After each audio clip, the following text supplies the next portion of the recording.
život u kući slijepih, upute za opijanje na javnom mjestu. Uvijek treba dobro paziti na način kojim se pije u javnosti. Treba se maknuti od ljudi koji se glasno smiju i treba se maknuti od pjevanja i uzdižnih ruku. A naročito se treba maknuti od nepoznatih ljudi koji te zovu za svoj stol jer su oni čuli za tebe.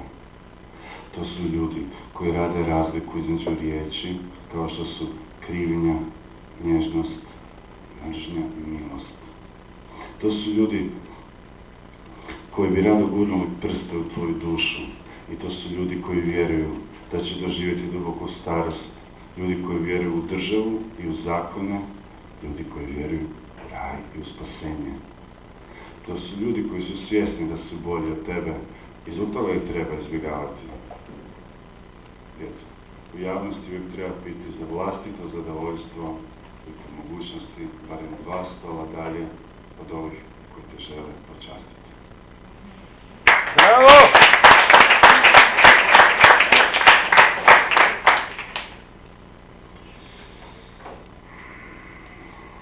Taj okus u ustima. Kad te napusti žena ili djevojka, bitno je dobro se odmoriti u hladu svoje sobe sa bocom vodke ili sa bocom džina ili sa bocom viskija staroga 3 godine.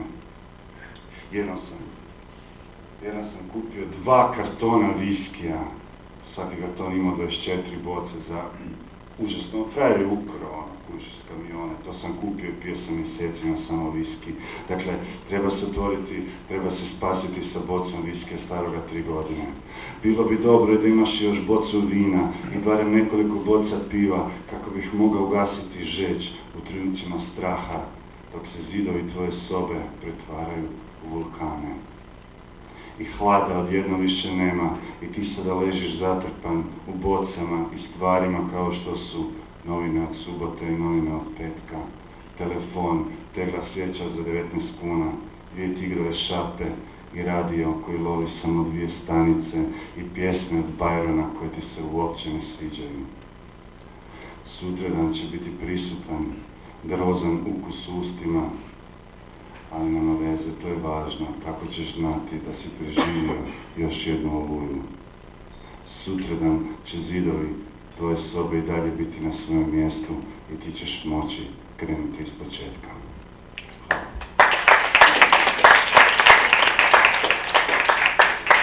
Okej. Još držimo, može. Još koja? Dobar dan. Tak se zove pjesma, mi sa vas programom se dobar dan. Pjesma o otkazu. Svatko je vas dobio otkaz, ili će dobiti otkaz. To je normalno. Stigao sam 15 minuta ranije, ali svejedno, oštro konđa je već stala na vratima i rekla je, žao mi je, pokupite svoje stvari. Mene je dirnula njezina obzirnost. I onda sam joj predložio da odemo tamo iza i da se tamo dobro oprostimo. A ona je opet hladno rekla da pokupim svoje stvari i da dečkima za osiguranje treba samo 2 minute da dođu. Bilo je vrijeme Božića na glavnom kolodvoru. I vani je bilo mnogo svijeta tog prijepodneva.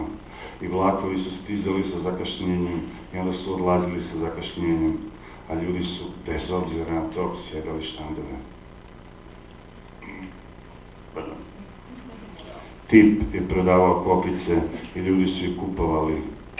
A jedna mala ciganka se motala okolo i nudila je pušenje za 50 kuna, kao što ga je ponudila i meni 97.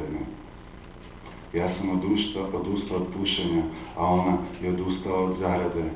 I na piću u restauraciji na željezničkom kolodvoru smo postali prijatelji. Bila je jedna od najljepših žena koju sam sreo u životu i jedna od najnesretnijih. Sada, 5 godina kasnije, njeni izgledi za sreću se nisu promijenili.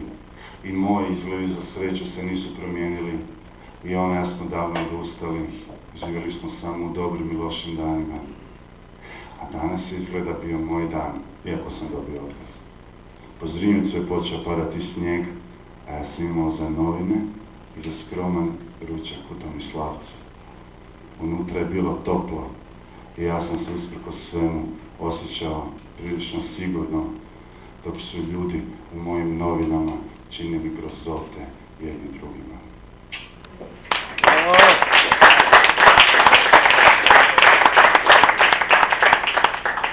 Blaženo stanje. Ležim u krevetu i čitam, a to volim više od svega. Ležati u krevetu i čitati Amerikance, Engleze i Ruse koji su već odavno mrtvi. Zaista mi je bilo lijepo i uzdahnuo sam zbog toga, a moja pepeljara je bila puna i trebalo je isprazniti. I učinio sam to. I sad mi je pokraj moga kreveta hrpa pepela i opušaka, ali ja se osjećam najbolje u životu. Dobar je osjećaj kad se uspiješ riješiti smeća u jednom potezu, bez opasnosti da završiš u zatvoru.